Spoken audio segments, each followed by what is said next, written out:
Hello. Hi, everybody. I'm an alcoholic. My name is John. And I live in Dennis, Massachusetts. And I got sober going to the men's Hyannis Big Book meeting that was in Barnstable at the time. And that was 27 years old when I walked in there. It was a long time ago. As Mark said, he remembers me with the red hair because it's not red anymore. So, but right at the moment, I am in at Kiva Dunes in Gulf Coast, Alabama. So I'm on a golf trip with my brother, my nephew, a couple of my cousins, about 20 guys. So that's why I'm on a tight schedule, because there's 19 guys waiting for me to get my ass down there and so they can go out to eat. But the most important thing here is the second part of the first step. And for me, I got sober young, obviously. I walked into a Thursday night meeting of men, and I really couldn't tell you what attracted me there. In fact, as I was saying earlier to Mark, when I left that meeting, I was with one of my brothers, and I have a lot of brothers. I have 5 brothers, and I have one sister. My sister's the youngest. So out of 7 siblings, 6 of us are sober, and everybody has, 35 plus years of sobriety plus. So I walked in there with one of my brothers, and I walked out and I said, I'm never going back there. That, you know, there was a lot of talk back then, these guys are whatever, a lot of BS. But I turned around 3 days later and I asked the guy behind me to be my sponsor. And one of the things he told me to do was join that group, that Thursday night group. So I started going to that meeting every week. And, when I did this step, I really, to be very honest, I could tell you, I didn't really understand it. I kind of understood it a little bit, that my life was unmanageable, but I remember having a pretty long discussion with Donnie, my sponsor, that my life really wasn't that unmanageable, but the fact of the matter is that I could not tell myself the truth. The fact is that I could barely. I was just starting to get honest with myself. So for me to look at my life and say, well, my life's unmanageable because I drink alcoholically, and I really couldn't really do that at the time. I had a little bit of it, but not to the degree I know today. I know today that if I pick up the first drink, I'm in big trouble. It may not. I might be all right tonight. I might be all right for a week, but sometime down the road, I'm gonna be in a world of hurt. Because when I got sober, I was in a world of hurt. I was a shell of the man I am today. So when I read this stuff, and it says peculiar mental twist, or it says the queer mental blank spot, or it says suddenly the thought crossed my mind. I understand that. I can look back on my life when I was drinking, and one of the things I could never understand was I would get hammered, I'd get drunk. I'd wake up in the morning at 6 o'clock or whatever time. I'd get up, I'd go to work hungover. I'd go out through my whole day, and I wouldn't drink during the day. I would just smoke pot. That was better. And then at the end of the day, in the morning, I would tell myself I'm not going to drink that day. I'm not. I'm going to take the day off. But by 4 or 5 o'clock, when my day was ending at work, it was different. That thought had crossed my mind that a couple of beers or a beer would be okay. So what happened after I was in construction? So what would happen after I left the job was my truck would go to the package store, the nearest package store. Now, how my truck knew where to go was beyond me, but it knew where to go. I blame the truck, but somebody was behind the wheel. And I would go to the nearest package store and the cycle would start again. Maybe if it was a Tuesday or Wednesday, I might only have a few beers. If it was a Thursday through Monday, then who knows what's going to happen? That was, for me, Thursday through Monday was the weekend. It was a long weekend, and I would be on a roll again. Who knows where I'd end up. So it wasn't until I got sober that I found out that making these promises to myself didn't hold any substance. I didn't live a spiritual life. I was brought up in a religion, in a spiritual life with good values. My parents obviously had their hands full with 7 children. Plus, they were immigrants. Both my parents are from Ireland. So obviously they had their hands full.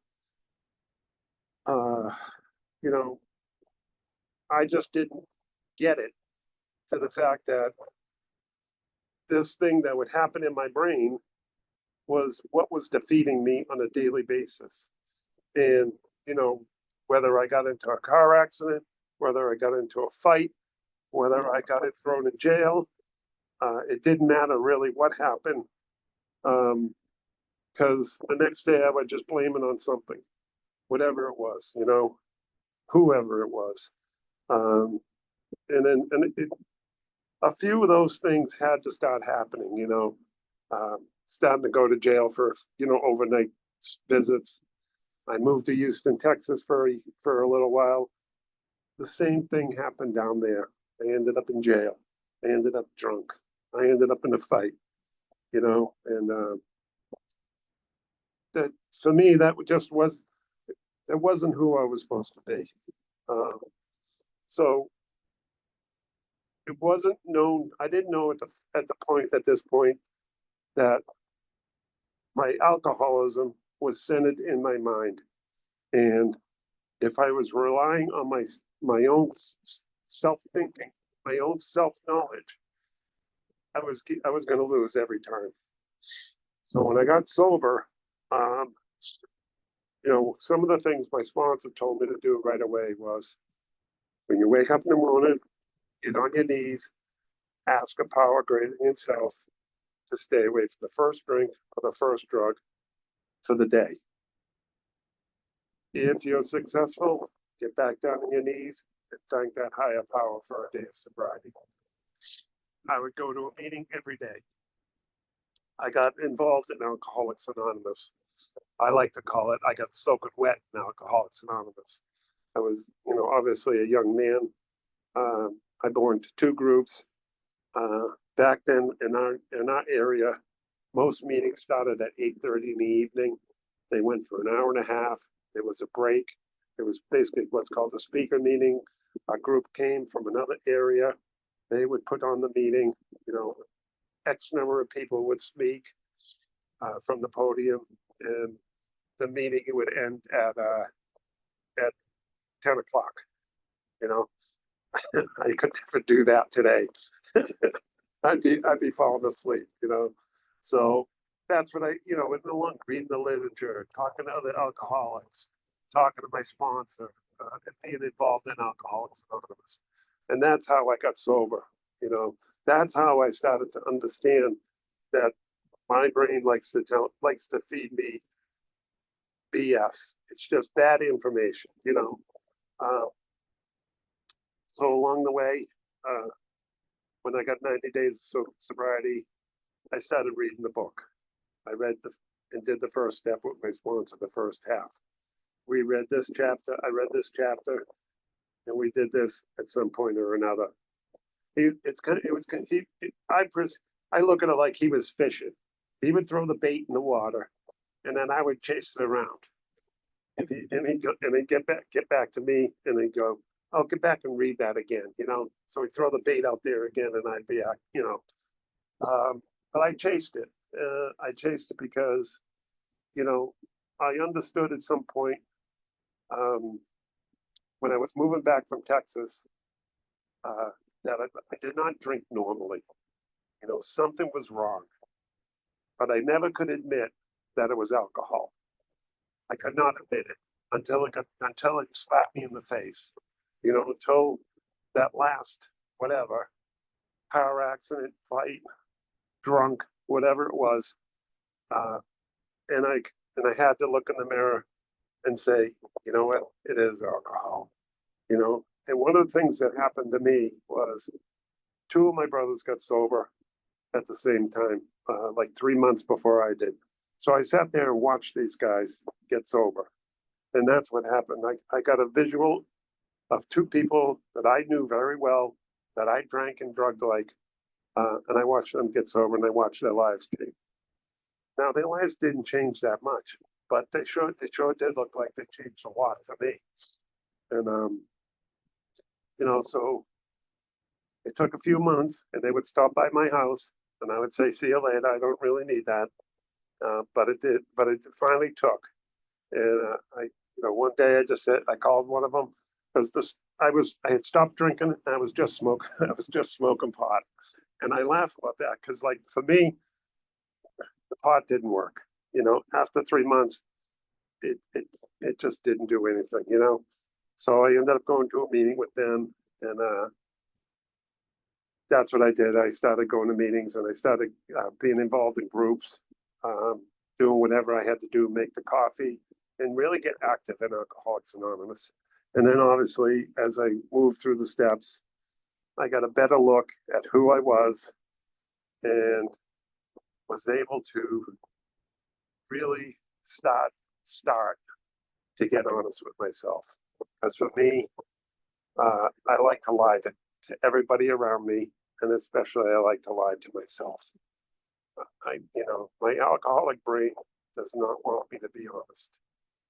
So today, you know, I'm retired down here in this beautiful area with all these guys. They're all, well, for the most part, are all drinking.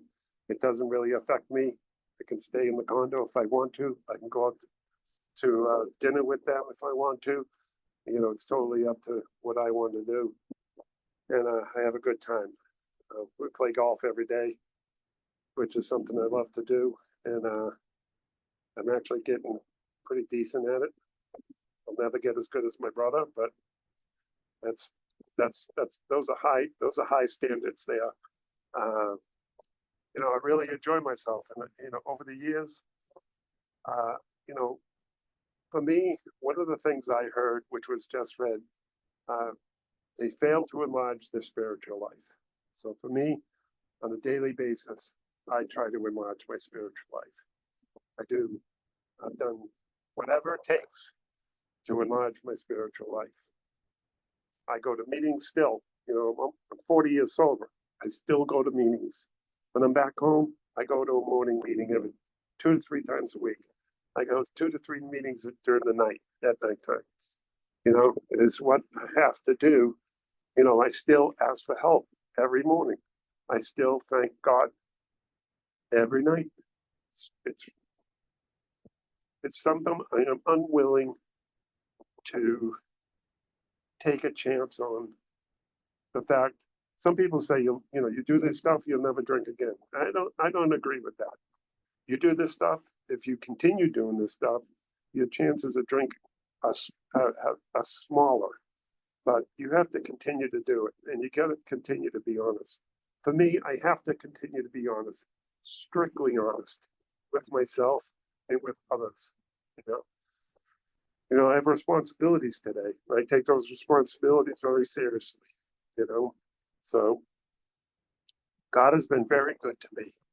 I can't tell you how good a life I have. I'm not rich. I don't have a lot of money. I have enough to retire with my wife, and I have a really good life. And I have good friends, and I have a bunch of good family members around me. A little over a year ago, my sister, who had lived off Cape, which is an hour to 2 hours away, she moved to the Cape. Where did she move? She moved 2 doors down from me. I love it. It's freaking awesome. I dog sit her dogs. We call them the punks, and because they're little and they're punks. They're not punks. They're little.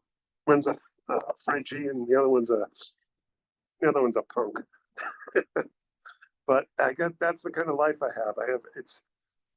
It's really something, and to come from where I came, I would have never guessed the kind of life I have today. It's just so full of love. It's so full of appreciation and gratitude.